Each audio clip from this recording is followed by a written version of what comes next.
just in case there really is a judgment day with a real God and everything, I mean, I can't afford to spend too much time or money on a lot of Jesus, and if a pound will get me by and save me from harsh judgment and eternal damnation, then I think, wow, that's quite a bargain, I'd say. I mean, depending on the cost of a Jesus. You understand, don't you? That I want to go on living just the way I do without my conscience bothering me. I mean, quite frankly, the Bible kind of cramps my style. That's why I need a pound of Jesus. You understand, just in case the Bible is, well, it turns out to be actually true. I mean, I can't, I just, oh, sorry. So I ask you, is a pound of Jesus enough? Or do I need two?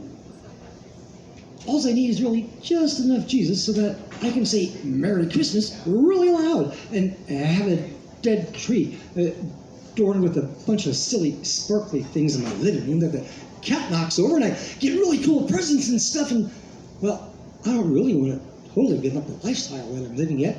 Do you?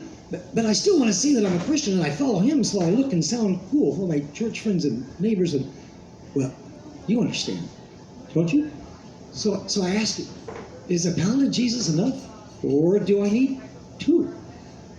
And where do you go to buy a pound of Jesus, and how long does a pound of Jesus last? Anyway, I guess that depends on how much of him you use and how often you use him, right? Oh, I got one more question.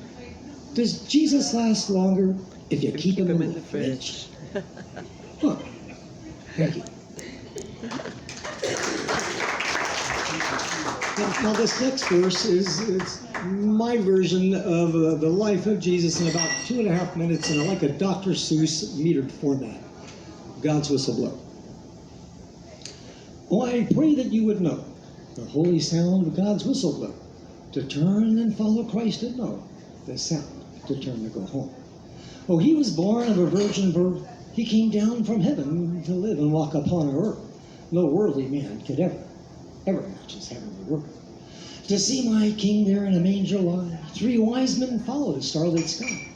They left him gifts. They were blessed as they lifted him on high. He taught us all just how to live, not to hoard our wealth, but what to give, and to love our neighbors. All our neighbors, every hour we breathe and live. Oh, he healed the lame, he raised the dead, 4,000 plus a few more, ate just 2 fish and a few broken pieces of bread. He saved the horse, you know, with just his words and the way they were said.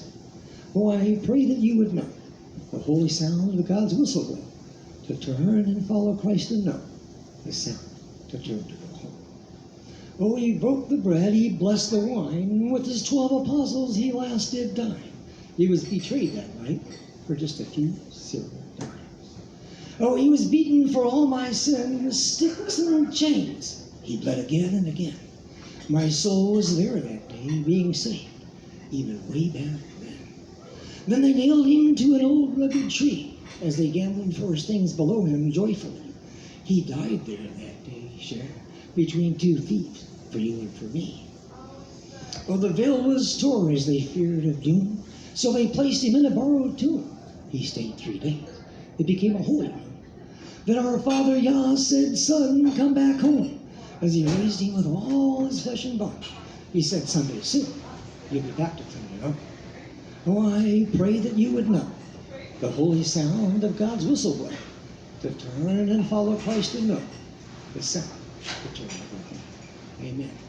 Hey, that's all the words that I have prepared for you this evening. It was really fun for you to be able to listen to them. If you like them, please visit my sponsor at PositiveRippleArt.com. Buy a fuzzy heart mirror hanger, maybe a peace sign. Hope to see you all again real soon. I'm Dan Patricks. Bye for now. Let's hear it for Dan Patrick. Dan, thanks for coming and sharing.